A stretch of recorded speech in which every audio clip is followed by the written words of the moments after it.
কৃষ্ণ হরিবল ভক্তমণ্ডলী, সকল ভক্তবৃন্দের শ্রীচরণে আমি এক অদমের শতকোটি দণ্ডবোধ প্রণাম ভক্তি গ্রহণ করবেন। আজকে আমরা আস্বাদন করব গতিমুক্ত এবং ভয়মুক্ত করার গ্যারেন্টি সহ এবং অভিপ্রায় বুদ্ধিমত্তাকে আকার দেয় সম্পর্কে শ্রীমদ্ ভগবদ গীতার 2য় অধ্যায়ের 40 এবং 41 নং শ্লোকের আলোকে। তো সর্বপ্রথম আমার একটি ছোট্ট অনুরোধ, আপনারা সম্পূর্ণ ভিডিওটি শ্রবণ করবেন এবং যারা আমাদের এই চ্যানেলে নতুন রয়েছেন পরবর্তী কৃষ্ণ সম্বন্ধীয় ভিডিও পেতে চ্যানেলটিকে সাবস্ক্রাইব করবেন। আর যারা সাবস্ক্রাইব করেছেন আপনাদেরকে অসংখ্য অসংখ্য ধন্যবাদ এবং কৃতজ্ঞতা। হরে কৃষ্ণ। গতিমুক্ত এবং ভয়মুক্ত করার গ্যারেন্টি সহ।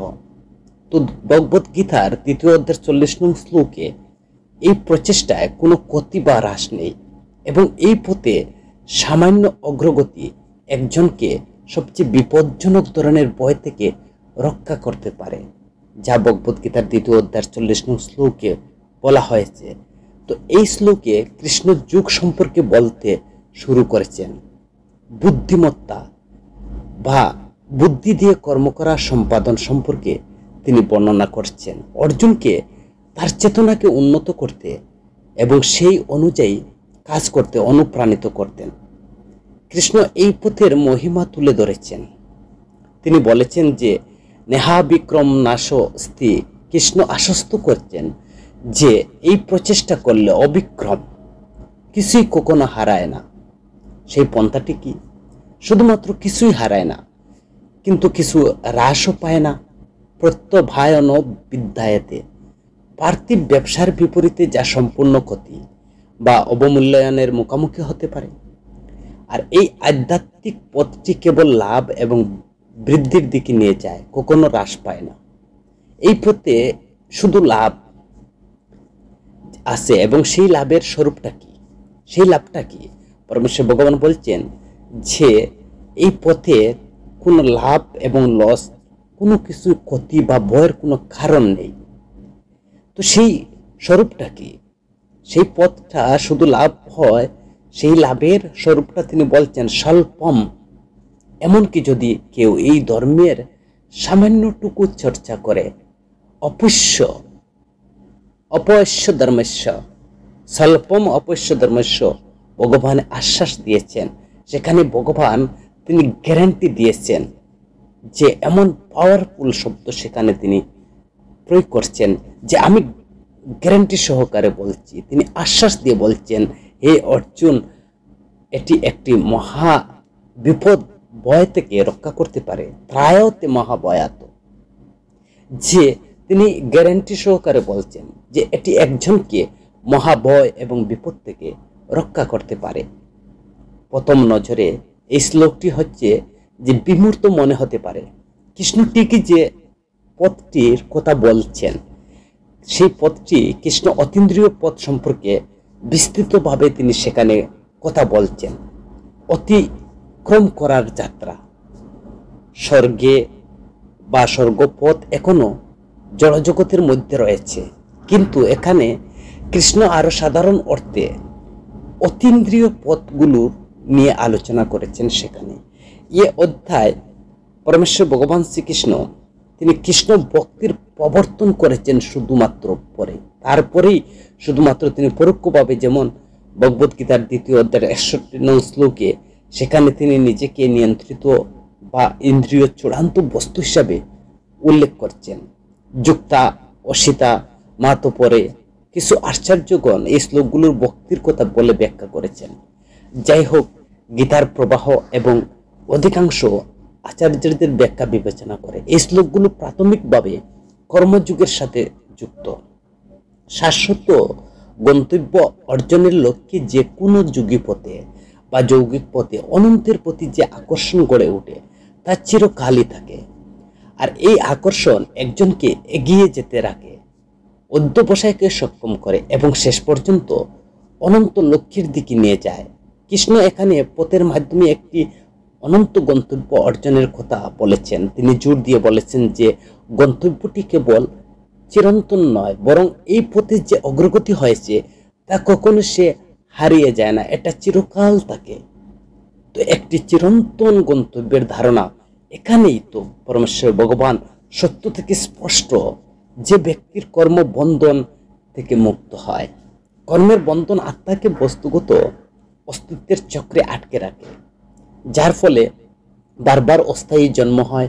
যাই হোক, একবার কেউ কর্মবন্ধন অতিক্রম করলে, এবং এর অর্থ হলো একটি অনন্ত গন্তব্য মুখ্য অর্জন। কর্মবন্ধন থেকে মুক্ত হওয়া মানেই মূলত মুক্তি অর্জন করা। কৃষ্ণ জোর দিয়ে বলেছেন যে শুধুমাত্র গন্তব্য চিরন্তন নয়, এমনকি এই পথে যে অগ্রগতি হয়েছে তা হারিয়ে যায় না, এটি চিরন্তন থাকে। তিনি বলেছেন অবিক্রম এই প্রচেষ্টায় নো শেষস্তিন প্রত্যবায়, কোনো ক্ষতি বা হ্রাস নেই। তো কিভাবে এই পথের অগ্রগতি চিরন্তন থাকে?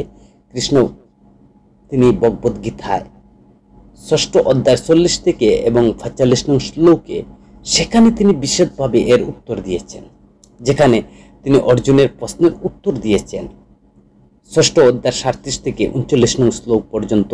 সেখানে জিজ্ঞাসা করা হয়েছে যে একজন যোগী কি হবে যেটি অতিক্রম করার পথে যাত্রা সম্পূর্ণ করতে অক্ষম। যদি কেউ সেই যাত্রার যদি অতিক্রম করতে পারে না, যাত্রা অতিক্রম করতে অক্ষম হয়, তাহলে সেই ব্যক্তির বা সেই যাত্রীর যে তার যে গতি কি হয়। কৃষ্ণ সেখানে তিনি ব্যাখ্যা করেন যে একজন যোগী যদি আধ্যাত্মিক যাত্রা সম্পূর্ণ করতে অক্ষম হয়, তবে তিনি উচ্চতর রাজ্যে আরোহণ করবেন এবং স্বর্গে তার অতীত প্রচেষ্টার ফলাফল উপভোগ করবেন এবং তারপর পৃথিবীতে ফিরে আসবেন। আর ফিরে আসার পরেই তিনি একটি ধার্মিক পরিবারে জন্মগ্রহণ করেন, একটি ব্রাহ্মণ বা ধনী পরিবারে, যেখানে তিনি তার আধ্যাত্মিক জীবন চালিয়ে যেতে পারেন। বিকল্পভাবে যদিও কেউ অগ্রসর হয়, তাহলে সে এমনকি আধ্যাত্মিকভাবে বিকশিত অনুশীলনকারীদের একটি ভক্ত পরিবারে তিনি জন্মগ্রহণ করতে পারেন, যা তাকে শৈশব কাল থেকে দ্রুত তার আধ্যাত্মিক যাত্রা শুরু করতে দেয়। তো যেইভাবে হোক না কেন, মূল বিষয় হলো স্বীকৃতি দেওয়া যে কোনো ক্ষতি নেই। এ কেমন কথা? এক দেহ থেকে অন্য দেহে যখন স্থানান্তরিত করার সময় আমরা বস্তুগত সম্পদ বহন করতে পারি না, তবে আমরা যে আধ্যাত্মিক উন্নতি করি তা আমাদের সাথে থাকে, আমাদের পরবর্তী জীবনের অব্যাহত থাকে। দুর্যোধন মহাভারতে ঘোষণা করেছিলেন যে তিনি পাণ্ডবদের সূচের ডগা পর্যন্ত বসানোর মতো যথেষ্ট জমি দেবে না। আমরা এই ধারণাটি নিজের জীবনে প্রসারিত করতে পারি। যখন আমরা এই দেহ ত্যাগ করি, তখন আমরা আমাদের এতটুকু নিতে পারি না। আমরা কেবল বস্তুগত সম্পদ বহন করতে পারি না, তবে আমরা আমাদের নিজের শরীর নিতে পারি না। এমনকি সম্পদ তো দূরের কথা, নিজের শরীরটুকু আমরা নিতে পারি না। আমরা যে জিনিসটিতে বাস করি এবং এর সাথে সংযুক্ত সবকিছু, এই পৃথিবীতে যা কিছু জমে আছে তা মৃত্যুতে হারিয়ে যায়। এর অর্থে সম্পদ, সম্পত্তি, শারীরিক ভোগের সাধনা শেষ পর্যন্ত একটি হারানো প্রচেষ্টা, একটি বিনিয়োগ যা ব্যর্থ হওয়ার গ্যারান্টি দেওয়া হয় যখন আমরা পরবর্তী জীবনে পরিবর্তন করি। এর মানে কি আমাদের জীবনের সব ব্যবসা এড়িয়ে চলা উচিত? না, একটা উচ্চতর ব্যবসা আছে, আধ্যাত্মিক ব্যবসা, যুগের ব্যবসা, বৈষয়িক সাধনা, বিশেষ করে ভবিষ্যতের জন্য পূর্ণ আধ্যাত্মিক যোগ্যতা বিবেচনা না করে সম্পদ ভোগের সঞ্চয়, লাভ বা লাভের কোনো গ্যারান্টি নেই, শুধুমাত্র ক্ষতির গ্যারান্টি। সব শেষ হয়ে যাবে সেখানে। যাই হোক, কৃষ্ণ তিনি আশ্বস্ত করছেন যে যুগের পথে কোনো ক্ষতি নেই। যুগের মাধ্যমে আমরা যা সংগ্রহ করি তার সারমর্ম হলো অভ্যন্তরীণ আধ্যাত্মিক বাস্তবতার প্রতি আত্মার আকর্ষণ। এই অভ্যন্তরীণ সম্পদ এ জীবনের বাইরে আমাদের সাথে থাকে। কৃষ্ণ ৬ষ্ঠ অধ্যায়ে একটি বিশদ ভাবে বর্ণনা করছেন এবং উল্লেখ করছেন যে পূর্বা অভ্যাসে তেনাইব হরিয়াতে হে, যে অতীতের অনুশীলনের কারণে একজন ব্যক্তি স্বাভাবিকভাবে, স্বতঃস্ফূর্তভাবে এবং অসহায়ভাবে আধ্যাত্মিক নীতির দিকে সে আকৃষ্ট হয়। আর এই অভ্যন্তরীণ যে আকর্ষণ একজনকে আধ্যাত্মিক যাত্রার এগিয়ে নিয়ে যায়।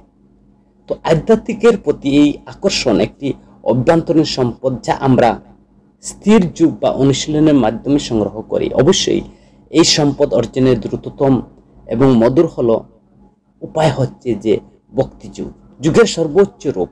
যাই হোক, একজন ভক্তি বা অন্য যৌগিক পথ অনুসরণ করুক আর না করুক, অনুশীলন আমাদের একটি সম্পদ দেবে যা আমাদের যে চিরকাল থাকবে, ভবিষ্যতে আধ্যাত্মিক বুদ্ধির জন্য একটা স্থির ভিত্তি হিসেবে কাজ করবে।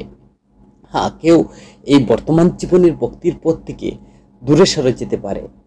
যখন এটি ঘটে তখন তার আধ্যাত্মিক অগ্রগতি আবৃত বলে মনে হতে পারে, তাই তিনি ইন্দ্রিয় পরিতৃপ্তি নিযুক্ত হতে পারেন অথবা সক্রিয়ভাবে এটি অনুসরণ করতে পারেন। যাই হোক, এই ধরনের যে ব্যক্তি পার্থিব ভোগ বিলাসের থেকে খুবই একটা আনন্দ লাভ করবে না। ইতিমধ্যে তিনি উচ্চতর আধ্যাত্মিক সুখের অভিজ্ঞতা লাভ করেন। তারা দেখতে পাবেন যে তাদের বস্তুগত আনন্দের স্বাদ কমে গেছে। একবার কেউ আধ্যাত্মিক আনন্দের গভীরতা জেনে গেলে নিম্ন বস্তুগত আনন্দগুলোর অতৃপ্তি, নিরন্তক অসন্তোষজনক বোধ মনে করে। তো বিপরীতে উচ্চতর আধ্যাত্মিক সুখ সমৃদ্ধ এবং গভীরভাবে পরিপূর্ণ।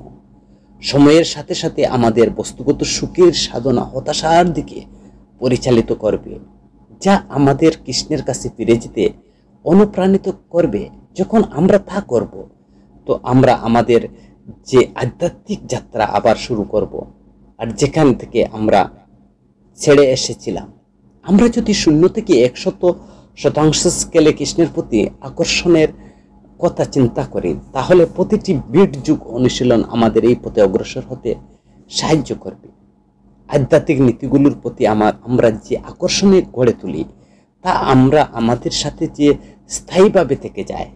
যখন আমরা আমাদের যাত্রা পুনরায় শুরু করি, তখন এটি একটি সম্পদ হিসাবে কাজ করে। তো দ্বিতীয় আর্তে কৃষ্ণ অশ্ব ধর্মকে বোঝানোর যুগপথের কথা। যুগকে ধর্মের সাথে সমান করে। যুগ আত্মার ধর্ম, এমনকি এই পথে সামান্য লাভ ত্রায়তে বাহবয়, মানে একজনকে মহাবয় থেকে বাঁচায়। একজন আধ্যাত্মিকভাবে সচেতন ব্যক্তির জন্য সবচেয়ে বড় ভয় হলো আধ্যাত্মিক চেতনার সুযোগ হারানো। এটা একজন বন্দির মতো যে পালানোর চাবি পেয়েছে, তাকে এ কাজ করতে হলো তার দরজায় পৌঁছানো, সঠিক মুহূর্তের জন্য অপেক্ষা করা, দরজা খুলে দেওয়া, স্বাধীনতার দিকে হাঁটা। কিন্তু যদি সে চাবিটি ভুলে যায় বা হারিয়ে যায়, তবে এটি বিপর্যয়। একইভাবে রূপকভাবে বলতে গেলে মানুষ জীবনে আধ্যাত্মিক মুক্তির চাবিকাঠি। প্রাণীদের থেকে ভিন্ন মানুষের আধ্যাত্মিক চেতনার ক্ষমতা আছে, আর যদি কেউ এই সুযোগটি অবহেলা করে, প্রকৃতি সেই অনুযায়ী সাড়া দেয়। তো যারা শুধু বস্তুগত বা সহজাত আনন্দ কামনা করে, তাদের একটি প্রাণীদেহ প্রদান করে।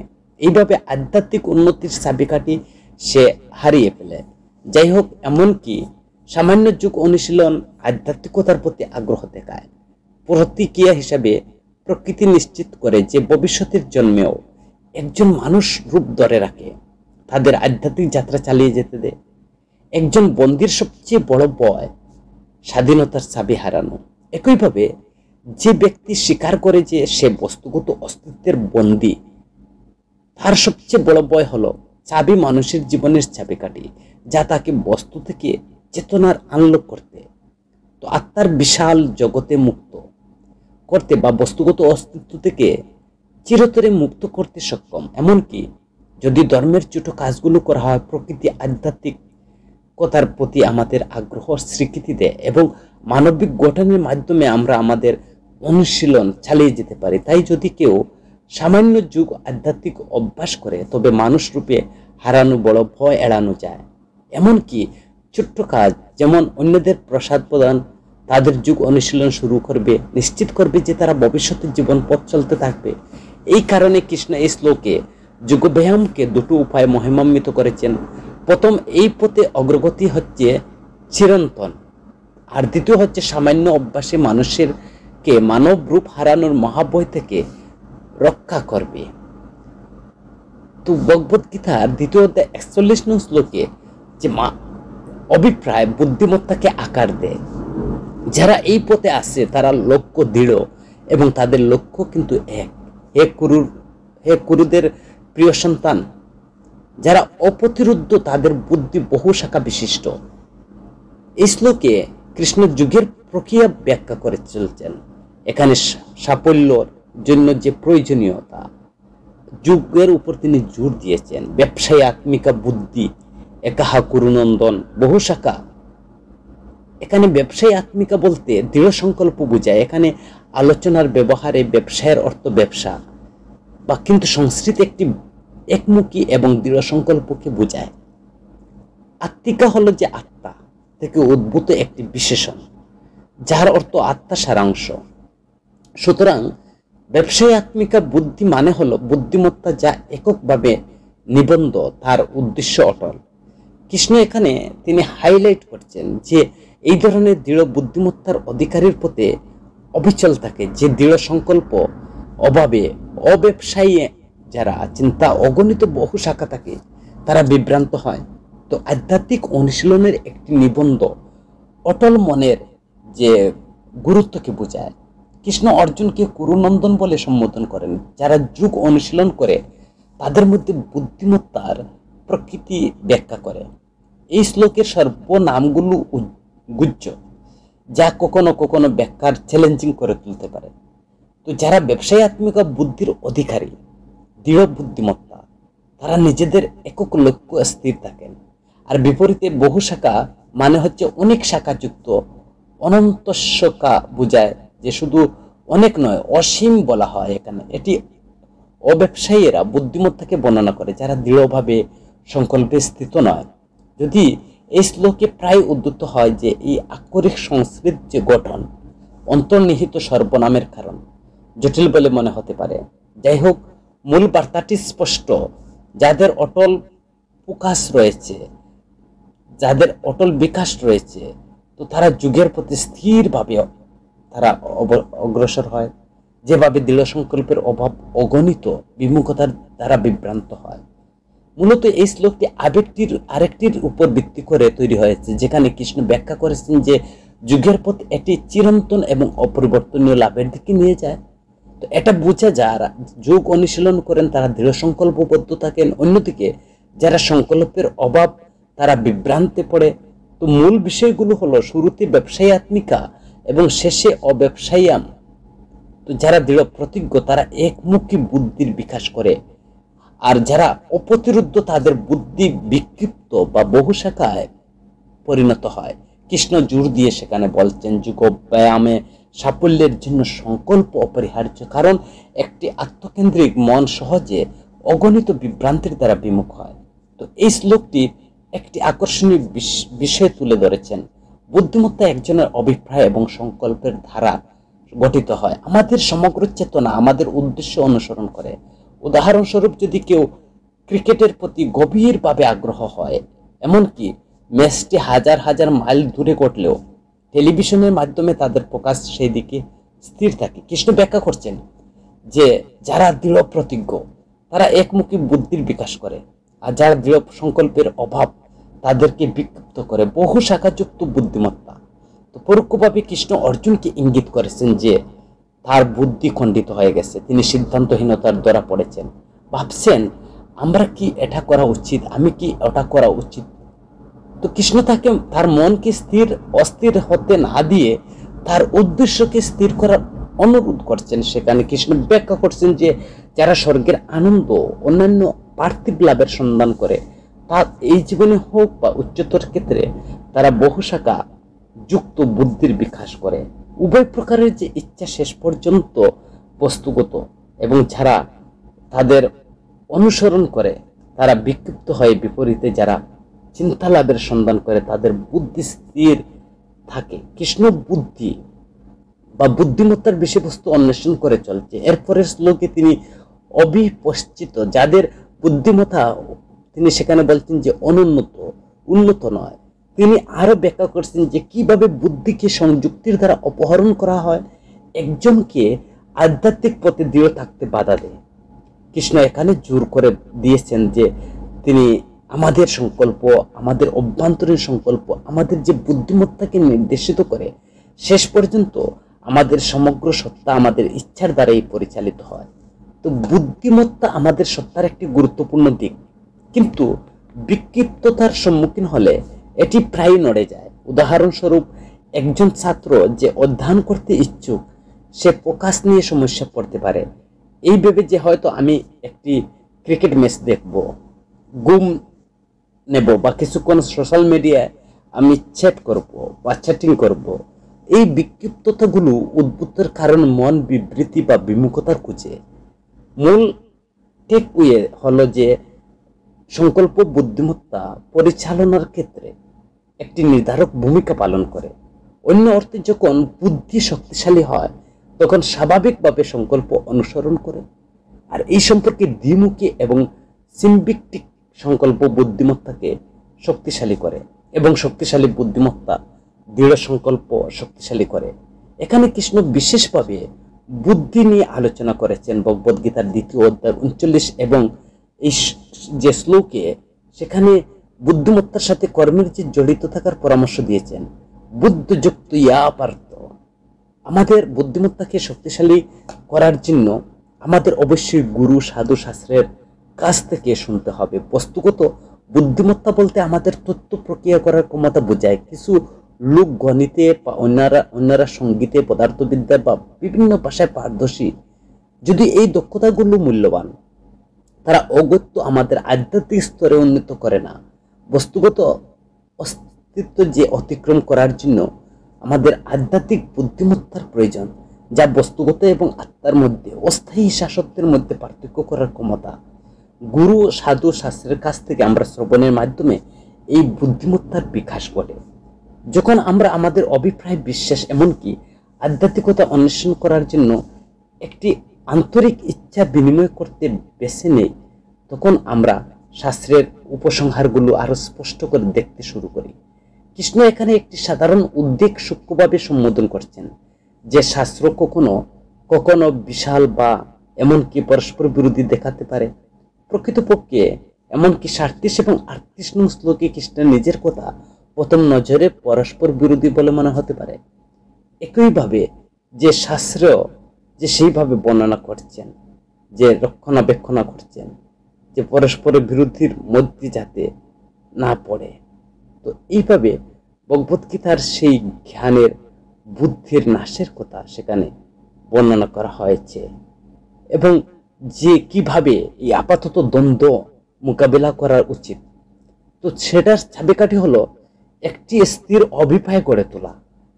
আমি সত্য জানতে চাই এবং যিনি এটি উপলব্ধি করেছেন তার সাহায্যে আমি এটা খুঁজব। গুরু সাধুর নির্দেশনায় শাস্ত্র অধ্যয়নের মাধ্যমে আমরা স্পষ্টতা লাভ করি। এই প্রকৃতি আমরা দেখতে পারি সাহায্য করে যে শাস্ত্রের এটি ঐক্যবদ্ধ সুসংগত বার্তা রয়েছে। যদিও বিভিন্ন বিবৃতির পৃষ্ঠে পরস্পর বিরোধী মনে হতে পারে, গভীর অধ্যয়ন একটি অন্তর্নিহিত সাদৃশ্য প্রকাশ করে। তো আমাদের কাজ হলো আন্তরিক শিক্ষা এবং নির্দেশনার মাধ্যমে এই সংহতি আবিষ্কার করা এবং বোঝা। শাস্ত্র বিভিন্ন পদ উপস্থাপন করে, কর্মকাণ্ড, জ্ঞানকাণ্ড, ভক্তি, কর্ম, এবং যা কখনো কখনো পরস্পর বিরোধী দেখাতে পারে। সঠিক বোধগম্যতা ছাড়া কেউ অনুশীলনের নিম্নস্তরে হারিয়ে যেতে পারে বা আপাতত দ্বন্দ্বগুলোর দ্বারা সে বিভ্রান্ত হতে পারে। আর এই বিভ্রান্ত নিরসনের জন্য একজনকে ব্যবসায়াত্মিকা বুদ্ধি আর দৃঢ় বুদ্ধি বিকাশ করতে হবে। যখন সংকল্প দৃঢ় হয় তখন বুদ্ধিমত্তা একমুখী হয়ে ওঠে, আর যা একজনকে স্থিরভাবে অগ্রসর করতে দেয়। জীবনের উত্থান পতন, ধর্মগ্রন্থের দৈত্যতা, আপাত দৃষ্টিতে পার্থক্য, বিভিন্ন ধরনের সমস্যার সম্মুখীন হওয়ার সত্ত্বেও এই স্থিরতা একজনকে এগিয়ে নিয়ে যেতে পারে বা সক্ষম করে, যা বিশেষ করে কর্মযুগ, নিঃস্বার্থ কর্ম এবং কর্মকাণ্ড, আচারিক ক্রিয়া আলাদা করার ক্ষেত্রে। তো তিনি ব্যাখ্যা করেন যে কর্মকাণ্ডের সাথে যুক্ত তারা বিক্ষিপ্ত বিকাশ করে এবং তাদের পথ হারায়।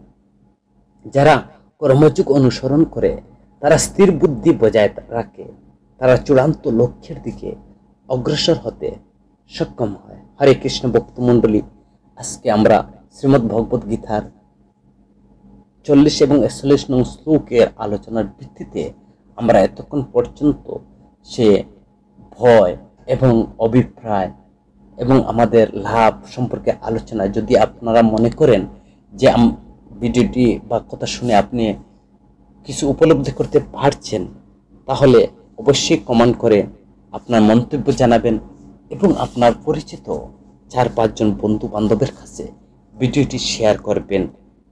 আর পরবর্তীতে দেখা হবে অন্য কোনো ভিডিওতে। হরে কৃষ্ণ।